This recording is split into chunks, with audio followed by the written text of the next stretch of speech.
20 strategi perang Sunda yang membuat Majapahit tak berdaya menjajah Sunda. Kegagalan Majapahit dalam melakukan penjajahan pada kerajaan Sunda tentu dipengaruhi oleh banyak faktor. Salah satunya adalah faktor baiknya mutu pengetahuan raja dan segenap prajurit kerajaan Sunda terhadap strategi perang.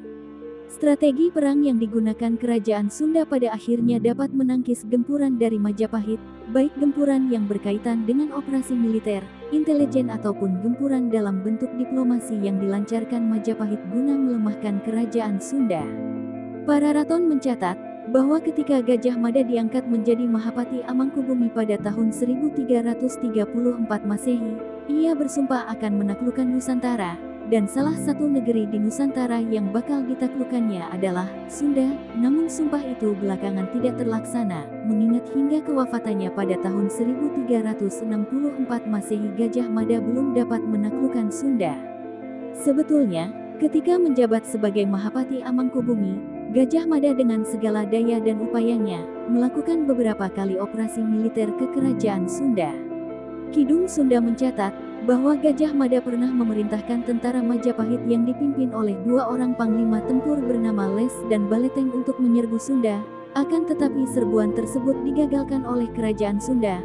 Bahkan kedua panglima tempur andalan Gajah Mada itu tewas mengenaskan. Bukan itu saja, seluruh prajurit Majapahit yang dikirim untuk melakukan invasi ternyata dihabisi oleh tentara Sunda.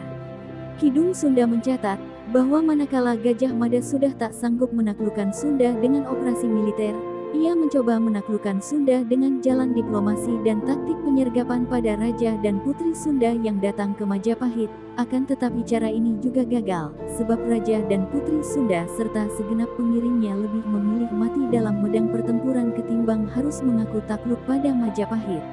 Pada akhirnya, meskipun Prabu Wangi dan putrinya Dyah Pitaloka gugur di Bubat, Gajah Mada tetap saja tidak bisa menuntaskan sumpahnya untuk dapat menjajah Sunda. Selepas terbunuhnya raja dan putri Sunda di Bubat, Sunda rupanya tidak tinggal diam.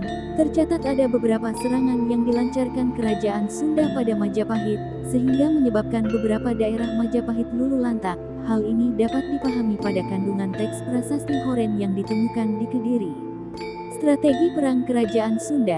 Kerajaan Sunda pada saat Gajah Mada menjabat sebagai Mahapati hingga kewafatannya, adalah kerajaan yang terletak di bagian barat Pulau Jawa. Kerajaan Sunda waktu itu wilayahnya mencakup Galuh dan Pakuan. Sunda Galuh bersatu, sementara raja yang memerintah adalah Sang Hyang Maharaja Linggabuana atau juga dikenal dengan julukan Prabu Wangi yang memerintah dari tahun 1350 hingga 1357.